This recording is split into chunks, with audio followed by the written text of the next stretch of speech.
is just a huge honor for me today to be podcast interviewing Gordon S. Craig III. I assume, Gordon, you were named after Gordon Christian? I am the late son of Gordon Christensen. Right on. He is the official god of dentistry. He is the heir to G.V. Black from America, who was the heir apparent of Pierre Fichard from France. Gordon has over 20 years of professional business development, sales, marketing, and corporate communications experience. He currently is the president and CEO of Sterngold Dental, a medical device manufacturing company serving the dental industry.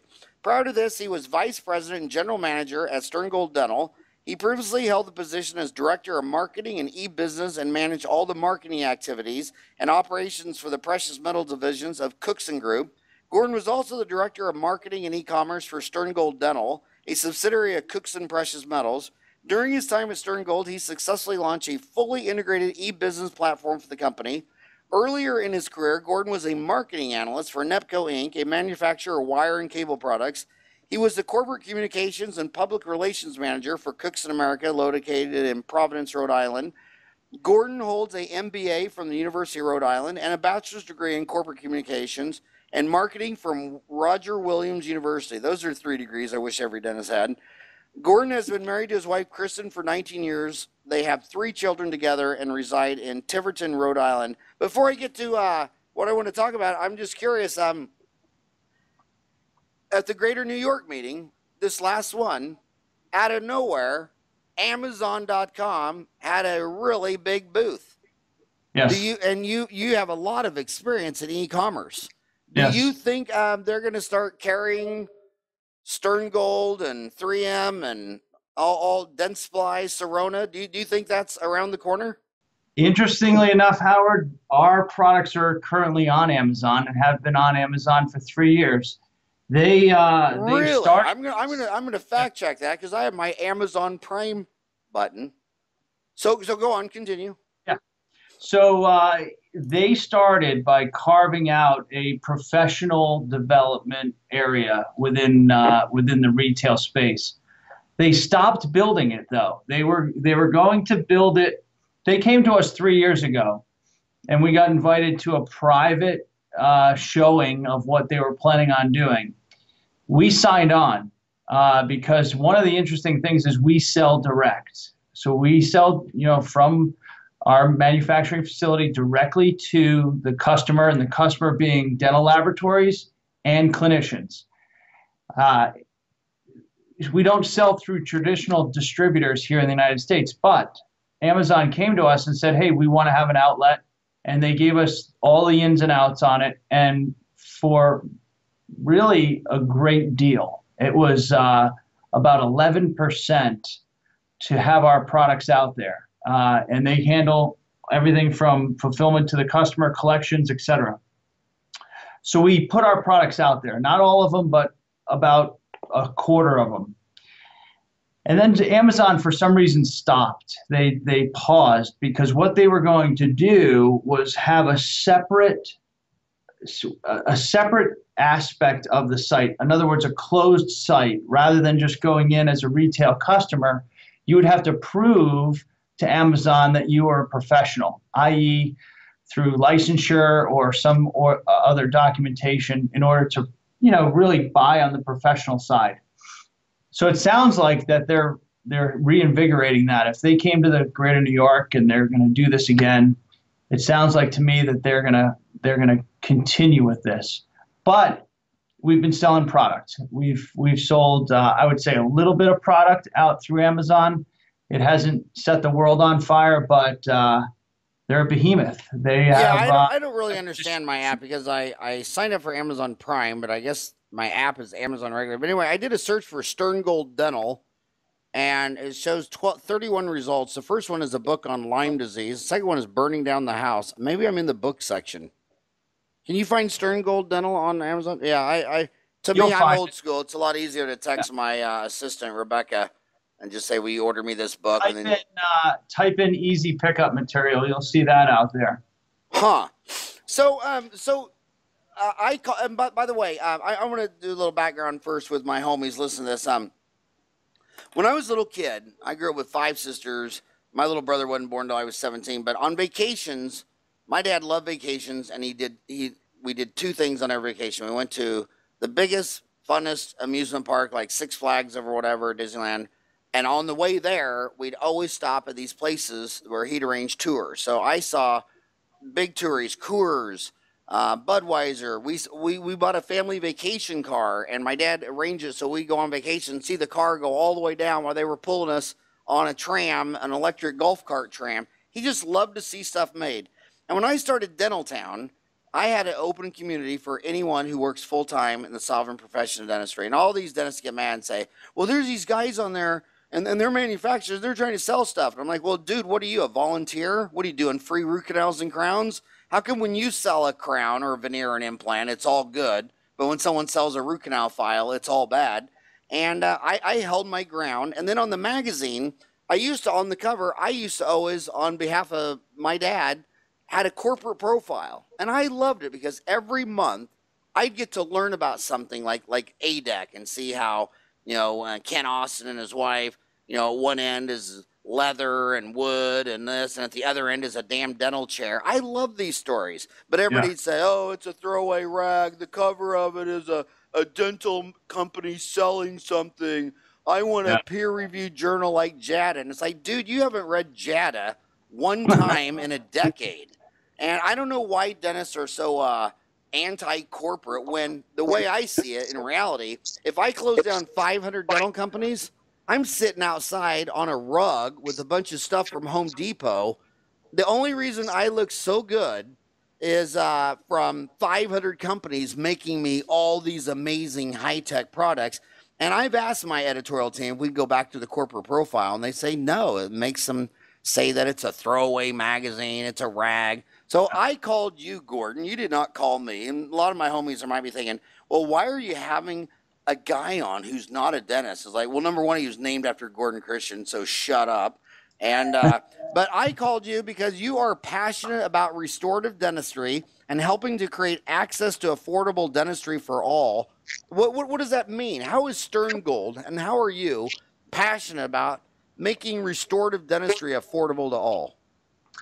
Well, listen, Sterngold's been around for 120 years. We were started in 1897. So we've been through the ups and downs of the dental industry. We've been through products that started out, traditionally with precious metals, and then going into attachments, and then into implants, and then into the restorative composites and cements, and then now into digital. And so Sterngold has always been a manufacturer. Okay, so we've been down in the trenches. We know what it takes to develop and create and market dental materials. We've seen what goes on. We've seen with companies coming in with this overpriced materials, passing through several hands, multiple chains, and every time the price increases. Finally, there's products out there still today, Howard, that really an average American, a middle class person doesn't have access to because they're priced too high. So we control the supply chain. We manufacture, we bring it from raw material all the way up through value added and present it to either a dental laboratory or a clinician to be used on a patient, okay? And what we feel is that we can control the manufacturing supply chain. We can add value and maintain the highest quality to bring that product to market and price it so that it has access to everyone, right?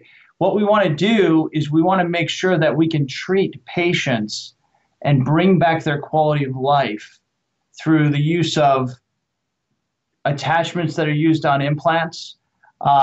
We can have attachments in conjunction with overdentures. So rather than having just a person with conventional dentures with no implants, no attachments, we can bring the quality of life back to them in an affordable way. When they come to the Phoenix Valley, they're like, I don't want to go to Phoenix, a bunch of poor people born in a barn. I'm going to North Scottsdale where all the money is. You go to all these dental conventions. all the implant courses are all these all-on-4s, $25,000 arch. And they think that's where all the money is at Nordstrom's. And I always tell them all the money is at Walmart, IKEA, Southwest Airlines, Costco, Sam's Club. And for everyone who takes all these all-on-4 courses, they'll probably buy a $100,000 CBCT machine, do $50,000 in CE, get $50,000 of stuff, and never do it all on 4 one time in their life, but they went to 9 courses on it. Meanwhile, back at the dental office, grandma keeps coming in and you're adjusting her denture and you think she doesn't have any money. I'm asking you, would you rather own Nordstrom's or Walmart? Look, what do you read about in the newspaper? Who are the top 4? Who are the top 4 within the top 10 of the Forbes most wealthiest people in the world? What are the 4 names? I think they're probably 4 out of the top 10 go by the last name Walton, right? So you tell me. I think I would rather own the Walmart than the Nordstrom. And we did a podcast with an oral surgeon from Germany, and he said, you know what? For 20 years, he just thought of these root forms, full mouth rehab. I mean, he was doing about 500 implants a year. But then he realized there's actually a lot of poor people in Germany, so he got into minis and overdentures. He said it didn't affect his Cadillac, root form, full mouth, but now he does 500 root forms and 500 minis for the same reason GM has a Chevy, a Pontiac, an Olds, a Buick, and a Cadillac. And so many of these dentists just chase the Cadillac, and they do it in the dumbest places in the world, like Shawnee, Oklahoma. It's like, really? Do they have a lot of Cadillac dealerships there? Because when I drove through there, looks like they had a lot of Ford pickup truck dealerships.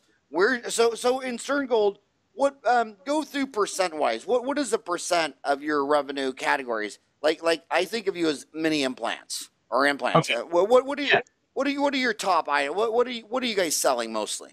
Okay, so we have 4 divisions. Okay, there's 4 major divisions within Sterngold, and those are, and this is not in order of priority. It's just order of alphabetical order. Okay, so we have alloys, we have attachments, we have implants, and then we have Sterngold restorative systems. Okay, so alloys has been the heritage of the Sterngold. Wait, alloys, attachments, implants, and fourth was what?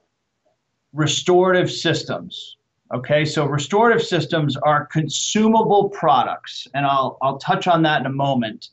And there's value in that. And before you explain all 4 of those, just one quick question. What % of your sales goes to labs versus dentists?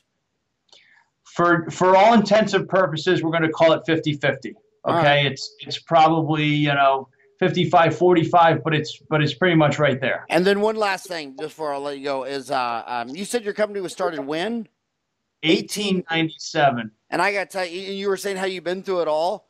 Most of the young kids don't realize. Do you realize that back in the day, the American Dental Association literally had to shut down because of a split, because they introduced this new low-cost amalgam for all these millions of poor Americans, and the rich, mighty, all-on-4 CAD-CAM, CBCT, CIRAC doctors said, no, it has to be gold. And what they don't understand is that when you don't treat the poor with a Chevy, then what you're saying, because they can't afford your Cadillac, what you're saying is that no dentistry is better than some dentistry. And that is morally, ethically, and businessly wrong. If a poor man can't afford all-on-4, he should be, but he can afford an overdenture, knock him out. If a poor man can only afford an amalgam and you only sell a CAD-CAM onlay from the nicest lab in town, I mean, some care. You got to have empathy and sympathy for all markets. And I also don't like the target marketing where doctors say, oh, I want to do marketing and I just want to get rich people who need full mouth reconstruction. Dude, you're a doctor. You're supposed to, when you're in an emergency room, you treat the poor, the immigrant. You don't, there's no baggage. When a human walks in your door, you put on your doctor hat, get out some empathy and sympathy, and work with this person. And I've never liked target marketing. I'm here for Ahwatukee. And if anybody in Ahwatukee has a dental problem, I want to help you. And and that's what I love about you. That's why I wanted you on my show, and that's why I called you and you didn't call me for your passion for affordable dentistry. So on that, Yeah. after that rant, go through your 4 divisions: alloys, attachments, implants, and restorative systems. Yeah. So let's face it, alloys is a shrinking market. They're expensive. There's a much more aesthetic value now in new technology. So that represents a very small percentage of our business. But go back 75, 80 years ago, that was 100% of our business. Sterngold has changed significantly. We are a new company. We're completely different.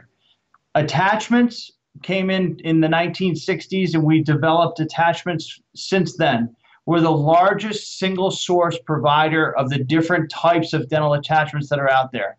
If you're the largest seller of attachments, we have the largest selection of attachments in the world. We have over 600 different attachment systems. When are you going to make me an online CE course about going over the bread and butter attachments?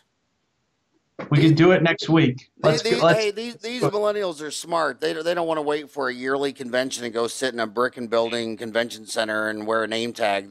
Our online CE courses are going crazy because they're just so easy and cheap and affordable.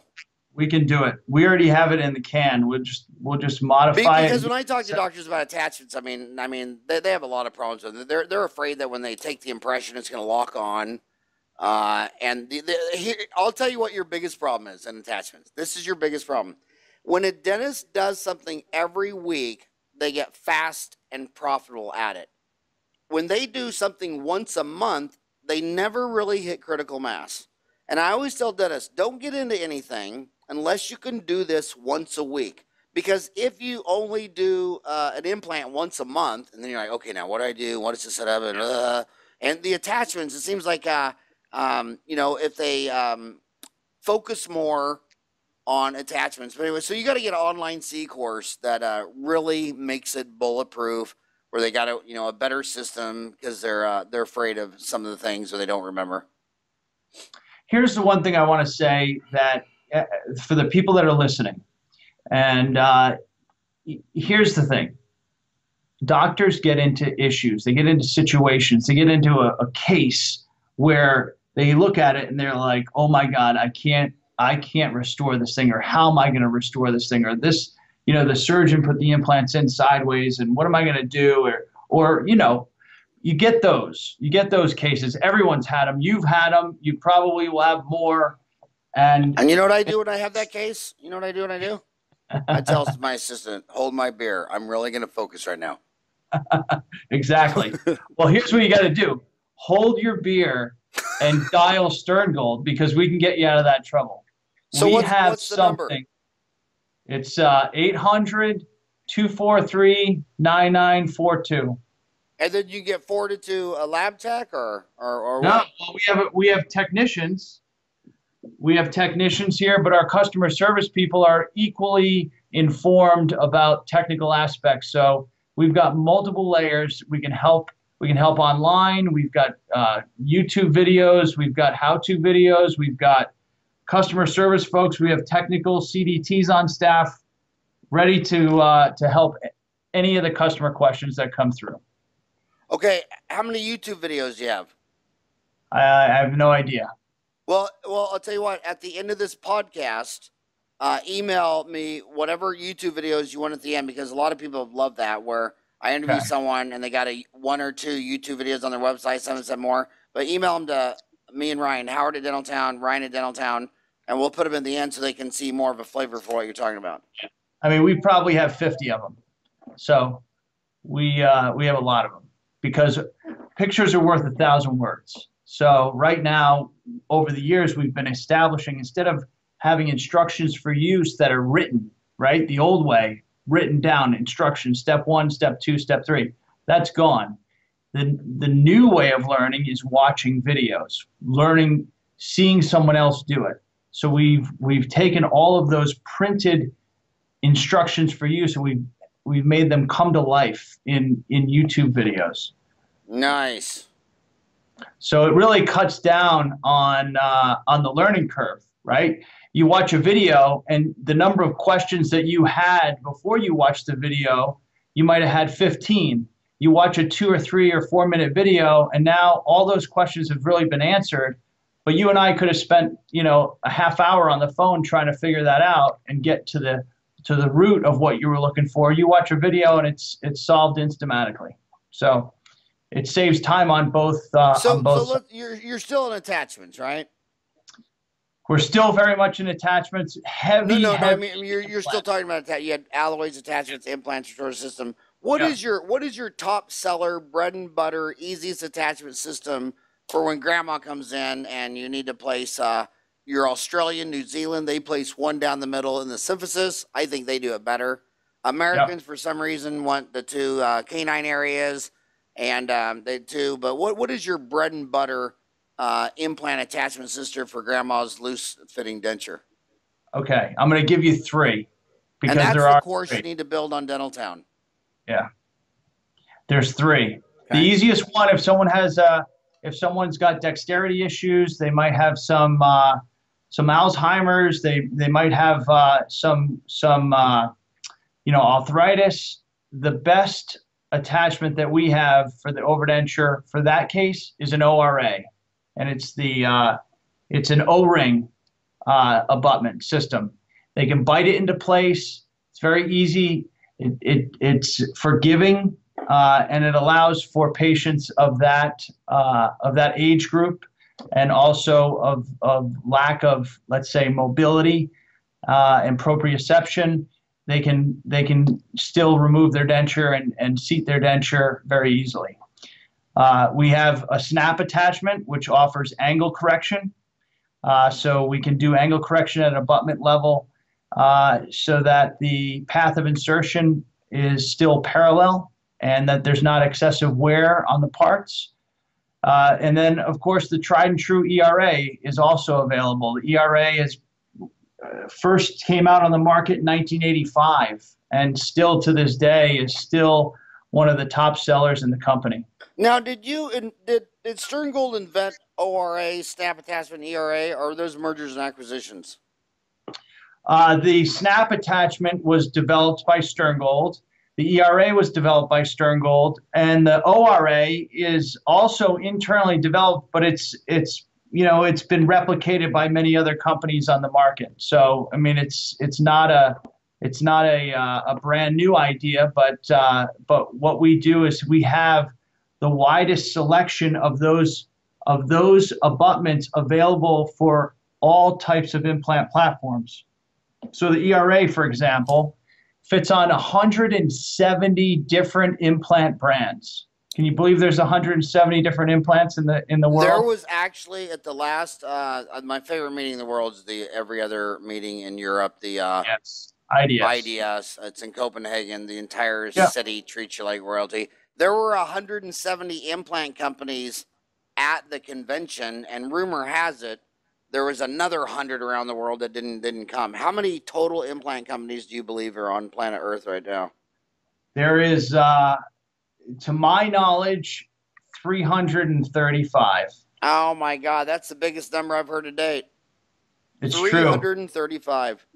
How about after the show, you and I start an implant company? I'll send you the list. Will you? Will you please do it? I will. I'll photocopy it. I got a list. No, I want it digital. I'll send it digitally. Okay, yeah. 335 dental implant companies. That is amazing. And you right now, you're working with 170 implant systems. How many actual attachment systems does Sterngold actually have? Attachments or how many implant systems? Attachments. Okay, so we have over 600 different types of attachments. Not all of those go onto implants.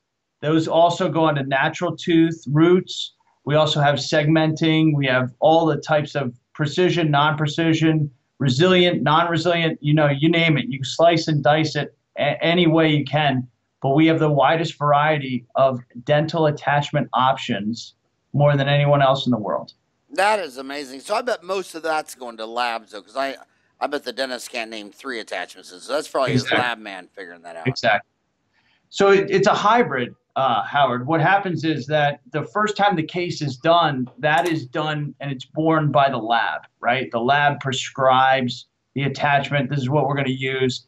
But then going forward, maintenance-wise, replacement O-rings or replacement parts, maintenance parts would be purchased directly by the clinician. So I want to, how you've been in dental for 18 years, you're 45. I graduated 30 years from dental school yesterday on May 11th. So I've been here 30 years. When I got out of school, there were like 15,000 labs. Today, I hear the number's been cut in half. Is that what you're seeing too? You're dealing with all these labs? Yeah, I would agree with that. How many labs do you think are in the United States today? I would say that we're probably hovering around 8,000 to 9,000 labs. So I know it was 15,000 when I got out, and you're saying it's 8,000 to 9,000. A lot of them are scared. Are they going to go the way of the pterodactyl, or do you think they're going to come back? Or where's labs going to be in 20 years from now, or 10? Well, here's what it's going on. The labs that are successful are getting larger. There's an enormous amount of equity money being pumped into dentistry, both on the clinical side and on the laboratory side. Dentistry is going corporate, is what's happening, and it's happening for a number of reasons. But you see it certainly on the clinical side. If you put your ear down to the ground, you can hear almost like a sucking sound of all of this. All these practices are becoming corporate. Now, I have my own opinion on this, and I think that a lot of it is happening because, number one, dentists who are entering the point of retirement are looking to get a golden parachute, and traditional lenders, banks, and other commercial lenders are not lending money to brand new dentists who are getting out of school. Okay, so the traditional way of getting a golden parachute as a dentist is gone away. You know, it's you don't have a younger dentist coming in that's purchasing the practice and continuing on. So what's happening is corporate dentistry is coming in and backed by equity firms, right? And that's the way that dentists are retiring and transitioning their practice. The other thing that's happening is that more and more dentists are wanting to just practice. They're not wanting to worry about paying salaries of staff, managing staff, worrying about overhead. They want to practice. And then also when you have more and more of females, right? So I think you might know this better than I, but I think 2 years ago was the first time ever that in total graduating dentists that are getting out of school, 2 years ago was the first time ever that there was more females than males that graduated in that year, that graduated from dental school. More females were getting dental degrees than males. So dentistry for females is a wonderful career to get into because you can have mother's hours, you can have flexible work schedules. So I think there's a lot of things that are changing the landscape of dentistry, corporately driven. It's happening on the lab side too. So what's happening with the labs is that labs are getting more efficient, they're getting larger. They've had to invest tremendously in digital to convert from traditional ways of doing lab work to the new way, which is there's some labs that are 100% digital. There's that lab bench with the stone dust and the noisy equipment, all that's gone. And now you have a couple milling machines, you have a computer, and you have a scanner, and you're in business. That transition for the 1 to 2 man lab, which is the predominance of labs, right? So go back 30 years ago, there was 15,000 labs. Still back then, if you took the largest lab, let's say Glidewell, right? The largest lab, and you went to the smallest lab, in order of priority, when you got from 1 to about 1,500 or 2,000, right?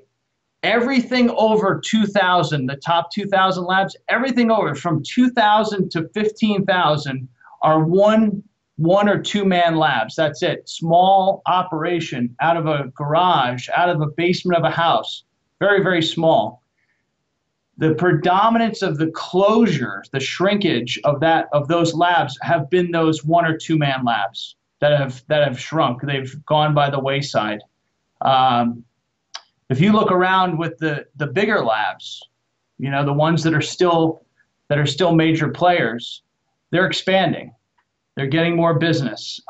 You know, certainly the globalization has helped. You know, you can FedEx anything overnight anywhere in the world. And, you know, you can get crowns. Instead of getting a crown down the street, you can get a crown from across the country, or, you know, as much as I hate to say it, outside of the country. We don't do business that way. Sterngold manufactures all of their implants here in the United States, right here in Attleboro, and in the factory that I'm sitting in right now. And also our attachments come from here domestically, as well as reputable companies that are in Germany, Sweden, Switzerland. So, you know, there's European countries that provide. So labs 2,000 to 8,000 or 9,000 left out of 15,000 years ago. Those are one or two man labs. They still are.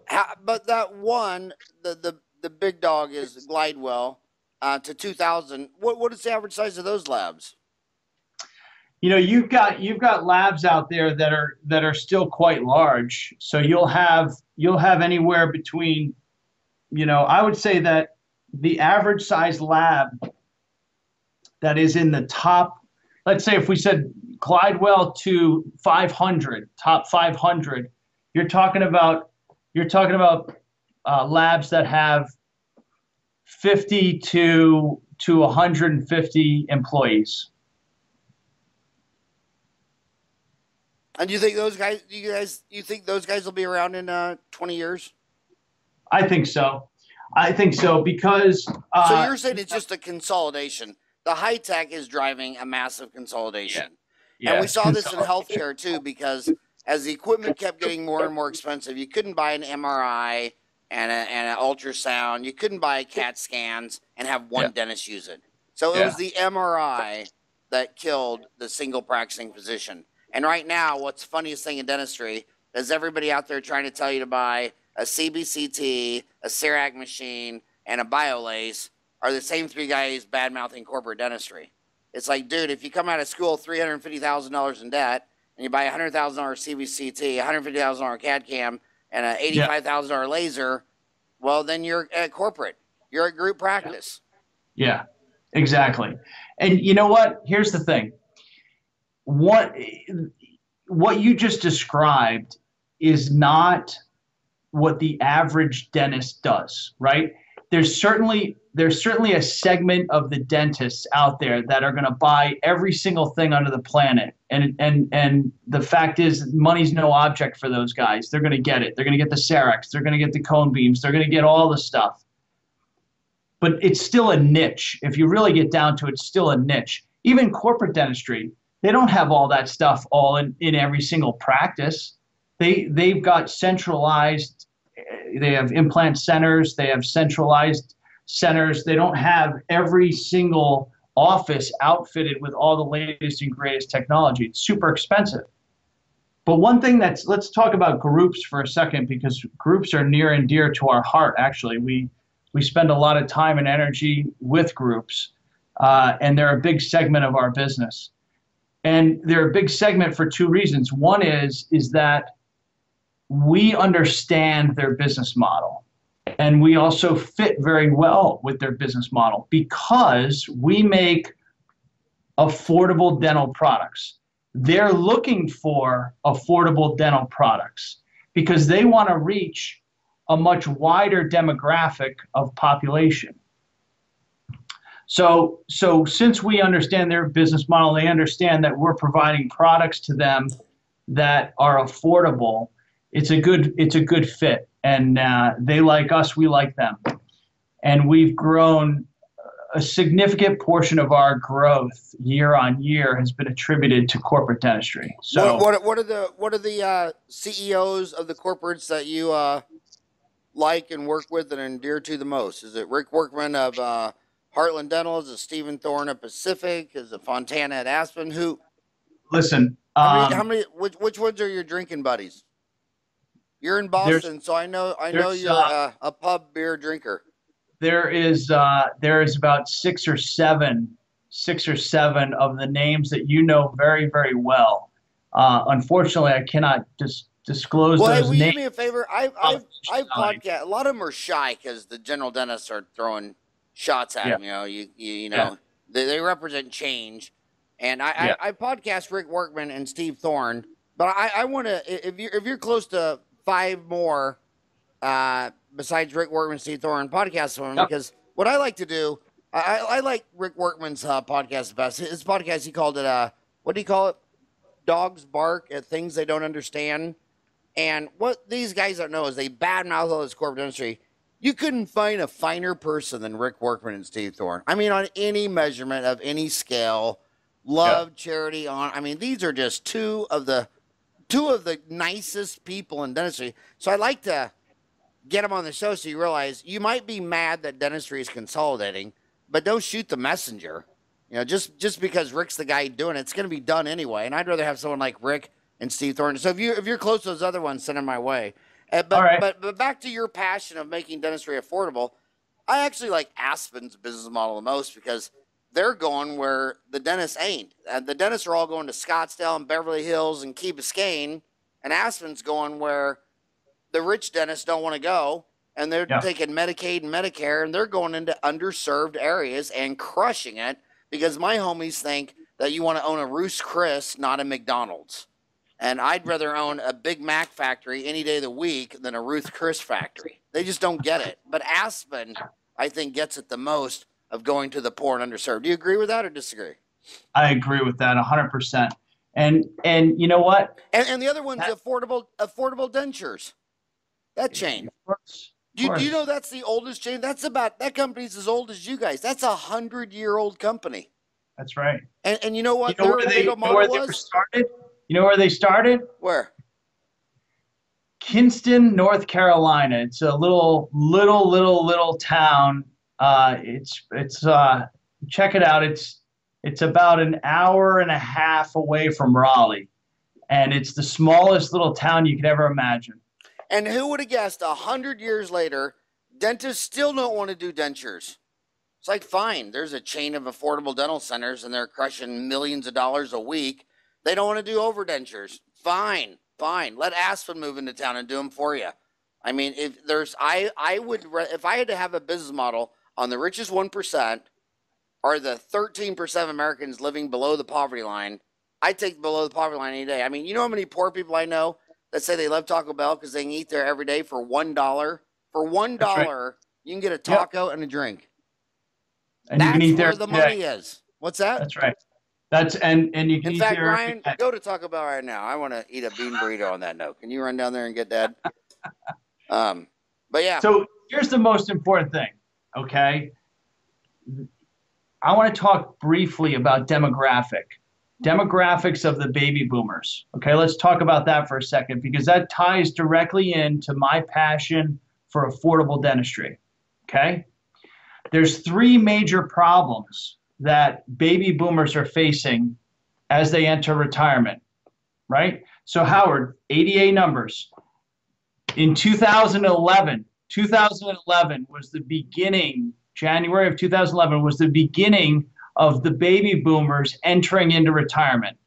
So starting in January 2011 in the United States, right? Just let's talk United States for a minute.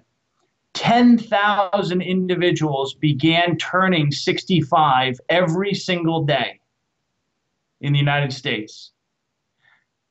Not are over 65, turning 65, so they're hitting that mile marker. 10,000 individuals a day, every day, starting in January 2011, and that's going to continue every day, day in and day out, for the next 19 years. It's the largest bulge in the population, okay? Now, these guys and ladies, they want to look good, they want to feel good, so they're willing. You're saying it's going to go on for 19 more years as of today, or 19 years from the year 2011? 19 years from 2011. So until 2030. Yep. Okay. All right. So we've got another 13 years of baby boomers turning 65, right? So what's happening with these guys? They want to look good. They want to feel good. They're willing to spend money. But here's the big but. There's a lot of things happening with them socioeconomically, okay? Number one, many of them, and this is the bulk, you can read about it online, you can read it in every blog or every financial journal. A predominance, large predominance of that segment of the population is playing catch up with their own retirement money, right? They didn't save enough when they were younger. Now they're trying to catch up, right? That's a fact. We could dispute it, but it's a fact. Second thing is their parents, the baby boomers' parents, are still alive, many of them, and they have their own needs. And also, you know, many of the baby boomers are funding the continuation of their parents' lives. And then you go the other way, many of the baby boomers' children who have either graduated college or didn't go to college are still living at home. So there's three major things pulling on the purse strings. So now let's talk about dentistry, right? A baby boomer is going to need dentistry. It's the largest segment of the population. They're going to need dentistry, and they have a lot of choices. We can go all on four, clear choice. You know, let's go $25,000 an arch. We can work it all the way back down to a conventional denture with no implants, no attachments, you know, for $800 an arch at affordable dentures, right? And then there's probably 15 layers of functional dental solution, restorative solutions in between those two spectrums, right? We could do hybrids. We could do full mouth restoration. We could do, you know, if there's natural teeth, we could do crown and bridge. We can do partials. We could do a couple implants on an overdenture. We could do, you know, you name it. We can land wherever the patient really feels comfortable landing. So at Sterngold, our focus is, let's not go after the high-end patient where they're few and far between. Let's create a solution, restorative solution, that reaches the masses, that doesn't cripple someone from a financial standpoint, but still gives them all of the function and the security that they're looking for in a restoration. You know, we shouldn't give anybody, there shouldn't be anybody on this planet, I believe, that should have a conventional denture anymore, not supported by some type of implant attachment solution. Even if it's just 2 implants in the mandible with a very basic snap attachment that they can snap their dentures in. If you're born blind, you're fine your whole life. But if you have your sight till you're 65 and you lose your sight, you're not a very happy camper. And if they get their denture in their 20s, they're good. It's when they get their dentures when they're 50 or 60 or 70 or 80, then they're cranky. Yeah. So if that's all you know, you're good. Right. That's why I think my 4 boys are amazing, because they're the only 4 I've had. I don't know any better, Ryan. I just assume you're a great kid. But yeah. But anyway, continue though. Yeah. So again, ties back into what I'm passionate about is I want to make sure that, number one, all the baby boomers in the United States can have access to good restorative dentistry and not have a piece of plastic pushing between soft tissue and bone and not being able to eat. You know, you put 2 implants in the mandible with an attachment on it, that patient has a biting force increase of 300% versus a conventional denture that is just got, you know, let's say Fix-A-Dent underneath it. And it's a whole body approach, right? Because everything starts in the mouth. If you have a piece of plastic in your mouth and you can't eat, what you're going to eat soft foods. That affects your diet. That affects your long-term health because you're not eating all of the foods that are going to maintain your overall health. You're not chewing on carrots. You're not chewing on, you're not chewing on, fruits and vegetables as much, and you're not going to blend it up, and try to drink something that's, unsavory. Totally agree. By the way, if you're, all my homies are driving a car right now, so a lot of times, they can't take notes, but a lot of times I always retweet my guest Twitter. Then just go to @HowardFran. You're at Sterngold LLC, and I just retweeted your Isaiah Thomas. Don't worry, Isaiah Thomas. We'll help you replace that missing teeth, which is a perfect segue. So if you're driving, you want to find the Sterngold deal, just go to @HowardFran. My last retweet was at Sterngold LLC. So if Isaiah Thomas walked in your office, what would you do for him? Whatever he wanted. I'll never forget. I'm looking at that picture of him with that missing tooth, and he's sleeved with tattoos. I'll never forget. This is Phoenix Suns, home of the Charles Barkley back in the day. So I had 6 amazing tickets in the lower section with my 4 boys. And I'll never forget the first time we played the Bulls, and Dennis Rodman walked on. I think at the time I only had like 1 or 2 boys. I think Eric was like 3. And he looked, and he's probably sitting in like the 6th row, and he sees him walk right by him, and he turns to me and he taps me on the shoulder, and I go, "Yeah, Zach," or Eric, and he goes, "His mom's going to be mad at him because he's not supposed to draw on himself." I love those fresh kids' thoughts. But yeah. So segue. Go ahead. Yeah. One more thing. Let's talk about implants for a minute. We have a number of different implant systems. We've got the True, the Pure, the EX, the IC, the More, and also the ERA mini implants. So we've got mini implants, traditional implants, prosthetically compatible with other companies that have prosthetic platforms on the market. And again, we manufacture all of these. We sell them direct. Our pricing will rival most other companies. Our customers find that our products not only have the quality and the connections, the fits. One of the things our forte is that we have, because we manufacture attachments for all the other implant systems that are out on the marketplace, we have the most complete set of intellectual property. In other words, we know from an engineering standpoint the intimate knowledge of the connections of all these implants, because we create attachments for all of these implant systems. So when a new implant system comes out on the market, we take the time to engineer an attachment to fit onto that new implant, and we have a complete library of those connections.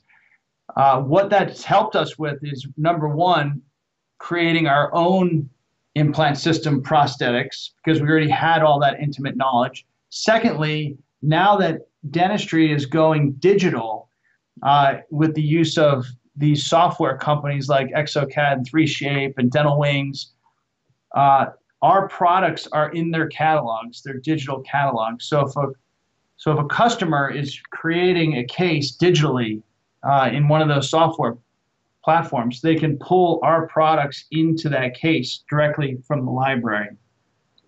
So you said exocad. A lot of my homies might not know what that is. What is exocad.com? exocad is a 3D software rendering package, much like have you heard of 3Shape? By 3Shape by is that what's 3M's called? You're It's talking not about 3M. that's Copenhagen, Denmark. 3Shape. 3Shape. It is a German company. They have a Denmark. software. They have a software, right? The software package runs on a computer and it connects directly to a mill. So if a laboratory is creating a case, it could have a metal framework, might be a partial, it could be a single tooth crown. A lot of that is done now digitally, and there's a visualizer where you can see how it's going to look, but then there's an output that it can go to a 3D printer or it can go to a mill and actually create products directly from the software. That's where all the labs and everything's going digital. So at Sterngold, we have a whole division focused on not only taking existing products and making them digital friendly, but also in our product development system, we're focusing on creating new products that are in the digital realm. So if a young kid's listening to you and saying, okay, you deal with all these guys, they know the one from 3Shape, Trios from Copenhagen, Denmark. What's the name of the 3M scanner? True Def? Yeah, there's so many Def. scanners out there. I think back to that but about that ExoCAD, why did you mention them? Where are they out of? They're out of Germany, and they have an office here in Andover, Massachusetts. Their U.S. facility is here. ExoCAD is very similar to 3Shape. It's just a competitor, right? So their software does basically the same thing. And Dental Wings is yet another player in this 3D software realm. And if you were a dentist and you deal with all these implant companies and you deal with ExoCAD and 3Shape and Dental Wings and 3M, if they were going to go that route, which one would you recommend? I'm going to reserve comment on that because I channel conflict. You don't want to piss off. No, that's called channel conflict. You don't want to piss off your own customers. Is that right? Exactly. I think they all work. We participate with them. I don't know any of the prices or any of the options that are, I've never purchased any one of those pieces of software. So I can imagine that there's probably some ins and outs, some features that are beneficial for certain types of cases. I don't have that level of detail. Now, is Sterngold I would say what I would say to the customers that are listening, the audience, is that those three names, the Dental Wings, ExoCAD, and 3Shape, are the top three that I'm aware of on this planet.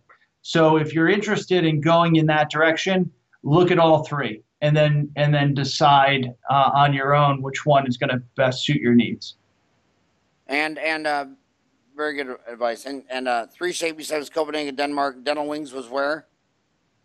I can look it up. I'm not sure exactly where. Right. Do you know where ExoCAD was? ExoCAD's German, and they've got the U.S. offices here in Andover, Massachusetts.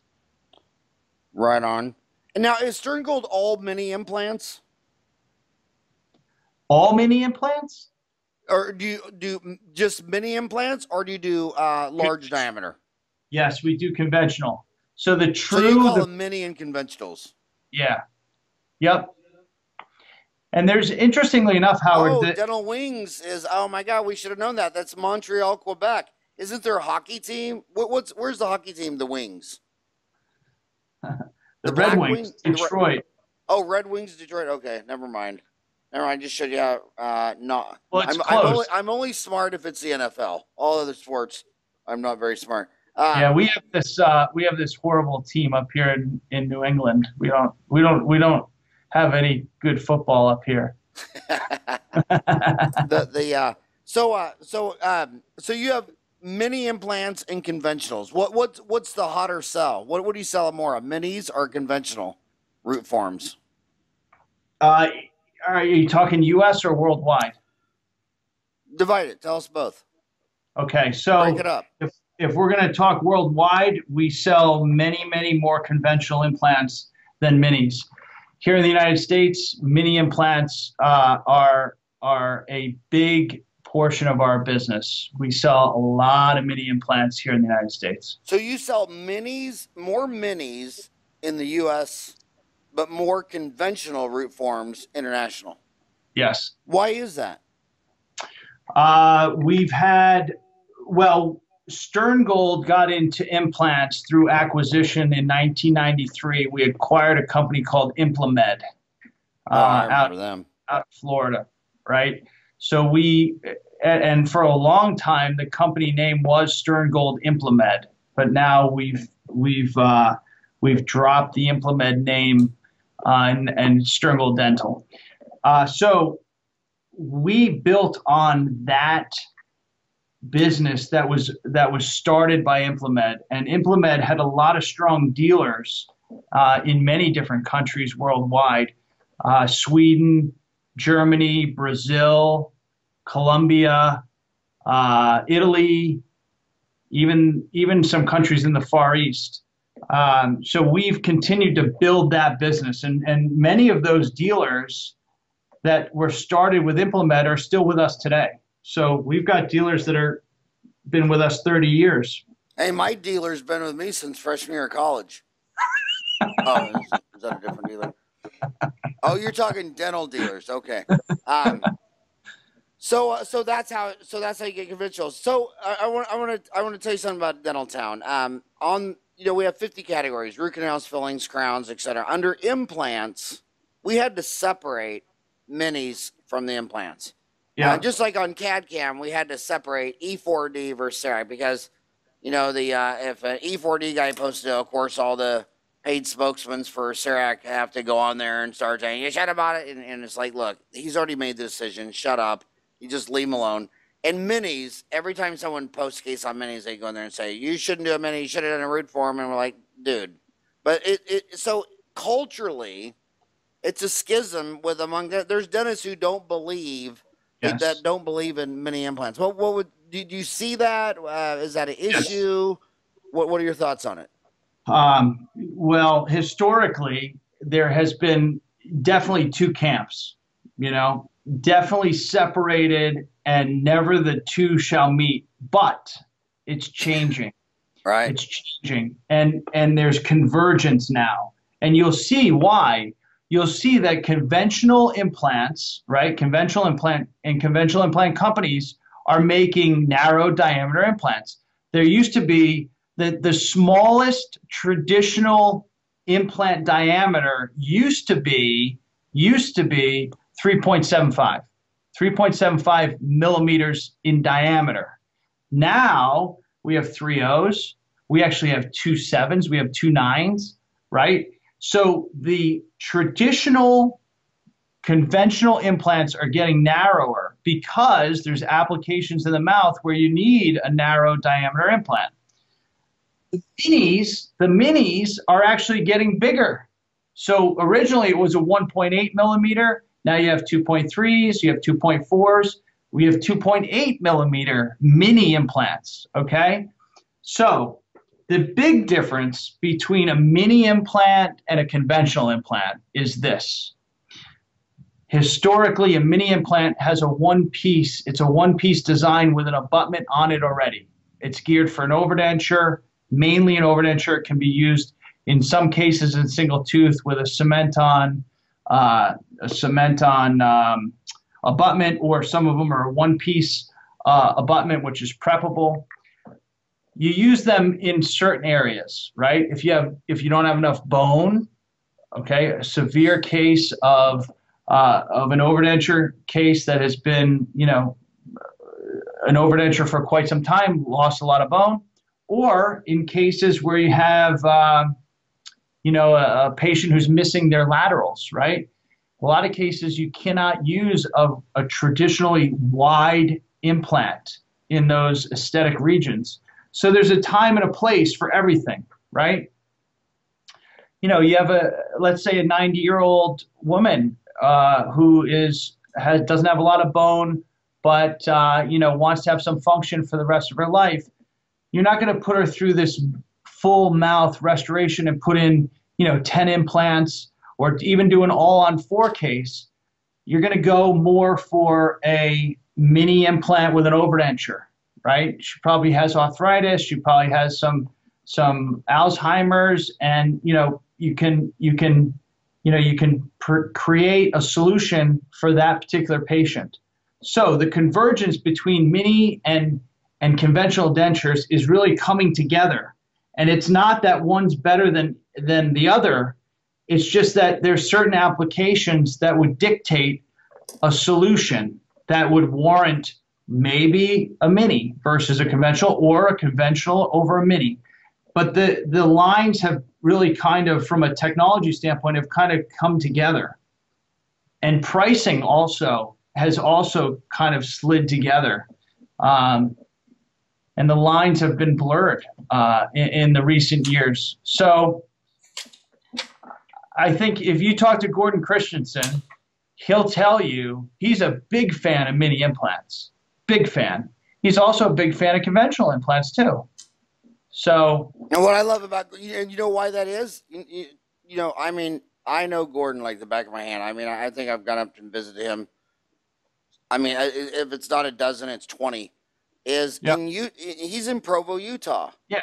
And everybody thinks everybody in Utah is rich and on a ski resort and a slope and all, but there's a lot of people who have really big families, and like you say, really big families where they're supporting the grandparents. And if you have 8 kids, how many of them might need help from mom and dad?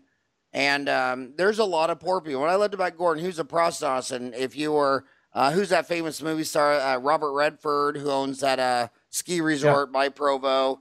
Robert Redford's a patient. He can do the big time treatments. But if you're a mom and you got 8 kids and your husband lost his job and you're helping your grandparents, he'd fix that too. I mean, Gordon used to make videos about re-cementing crowns. Remove the decay. This is the best thing we could do. And people try to throw them under a bridge. And I love that stuff. I like the man that knows that if you can't have a filet mignon, I'll make you a cheeseburger. Exactly. And the other thing that's so emotionally insane about minis is the fact that, man, look at the variance of people. I mean, just go to Costco and look at the little old lady hunched over to the big 6'9" guy that could dunk a basketball. I mean, the variance of people is so huge between size and age and bone density.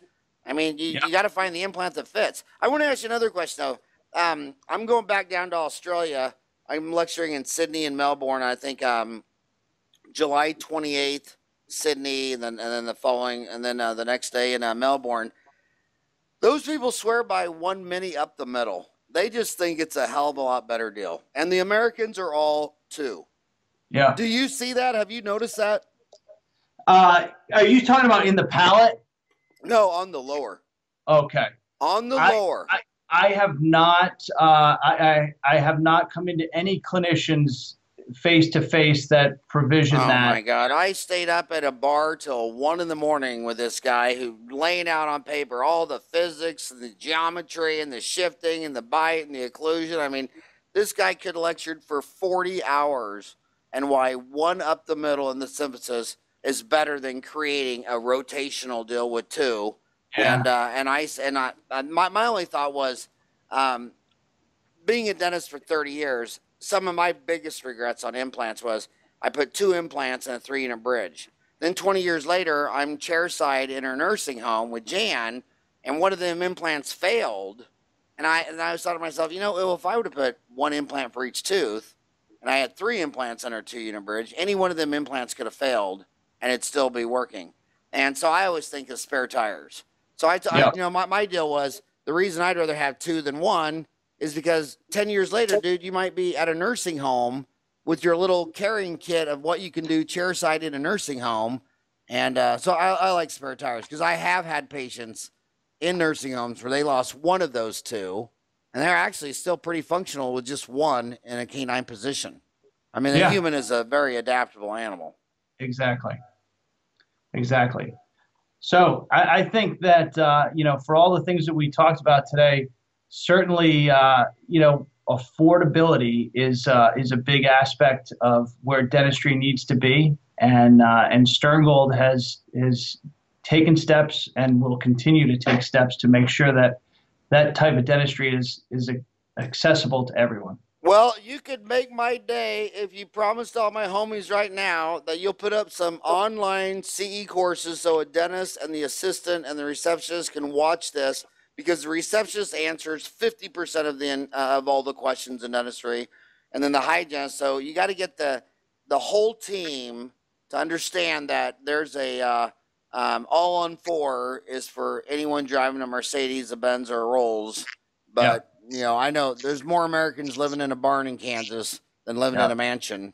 And I come from that born in the barn, 7 kids and one big Catholic family. By the way, you live in Rhode Island, or do you live in Boston? I live in Rhode Island. You live in Rhode Island. My 2 oldest sisters are Catholic nuns, and did you know Rhode Island has the highest percentage of Catholics of all 50 states? Yes, I do. Did you know that? I did know that. Okay, so were you ever beat by a nun with a ruler? I'm going to reserve comment on that. Don't look closely at my forehead. I might have a scar. Was it my sister? But Gordon, seriously, you think you can get us some online C course so we can teach these kids faster, easier, lower costs, more affordable overdentures? Yeah, you have my commitment to work with you and your team on that. We'll get some stuff over to you, okay? All right, buddy. Hey, we went 6 minutes over time. Thank you so much for coming on the show and talking to my homies today. All right. Take care, Howard.